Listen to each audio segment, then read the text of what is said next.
All right, we're back for another episode of So You Want to Be an Entrepreneur, where we're interviewing real business owners on the ups and downs of being a business owner. On today's episode, we're interviewing the business owner of a trendy burger restaurant. Hi, my name's Hugh Nguyen. I'm the managing partner of GD Bro Burger, and I've been with our company for the last 3 years.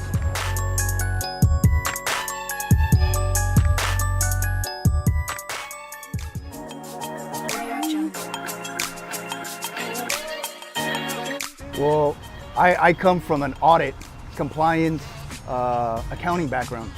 So I spent probably about 22 years in the finance, accounting profession.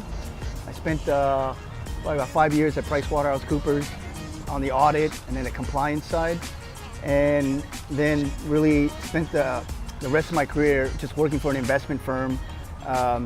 And as of last year, as GD Bro started to grow, I felt it was the right time to just step away and go full-on commitment to to what we're doing now.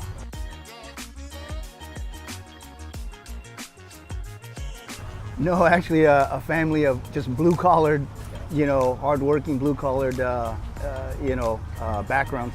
My dad was an airline mechanic, now retired, and my mother just a housewife.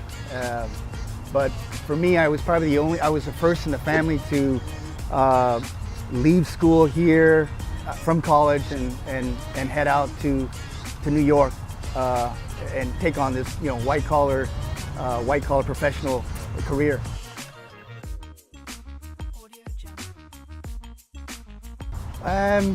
I think at the end of the day, I just felt that we had a great product, and this was initially a vision that my existing partners had, and I was just there to kind of be a support and an anchor with them, and it just organically, started to grow, and I felt like, I wanted to put my 2 cents in to taking the brand to that next level.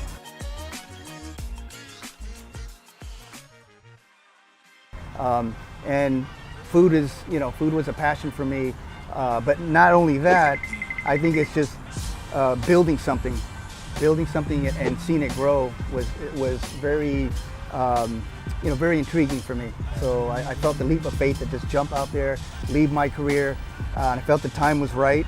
And the way I can add value now is just helping GD Bro get to that next level of where I believe we can be.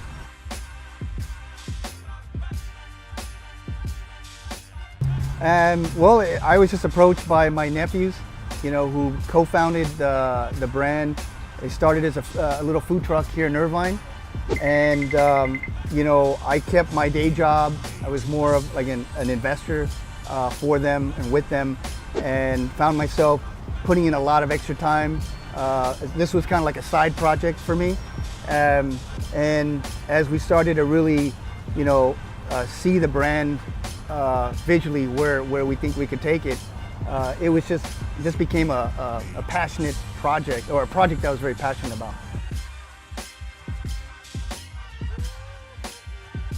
Yeah, that's a good question. I mean, right now it's a 7-day, 24/7 job. I wake up living, breathing, planning out everything for GD with my other partners. So all hands on deck.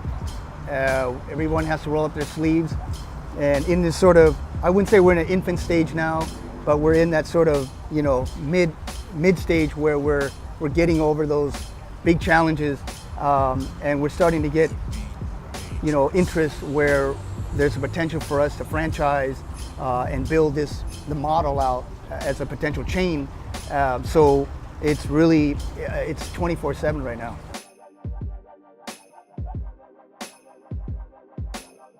Yeah, I mean, we're, myself and some of our other majority partners have put in a good amount of money. I can't disclose the amount, but I would say it's a significant, portion of money that we put in.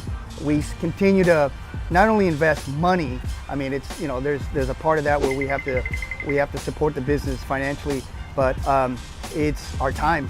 I mean, to me, that time is value there, and that's really what that's the value added, is that time. Definitely.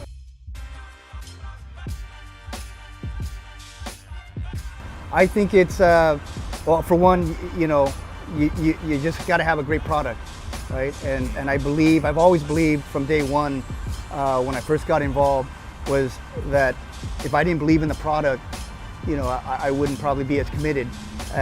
But I believe we have a sound product, but it's not just the product.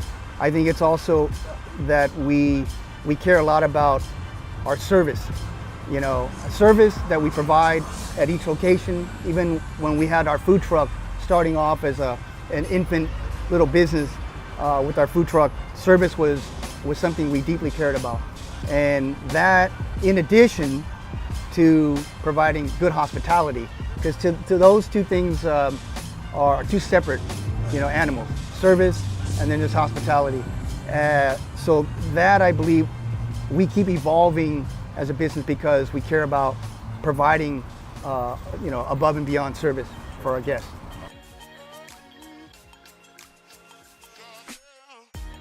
I think that the biggest challenge is when you come together with multiple partners in the business.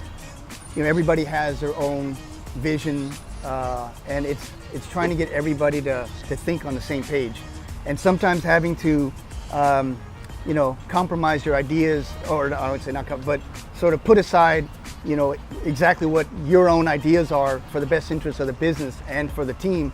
That's always the biggest challenge, is getting everybody to kind of accept that.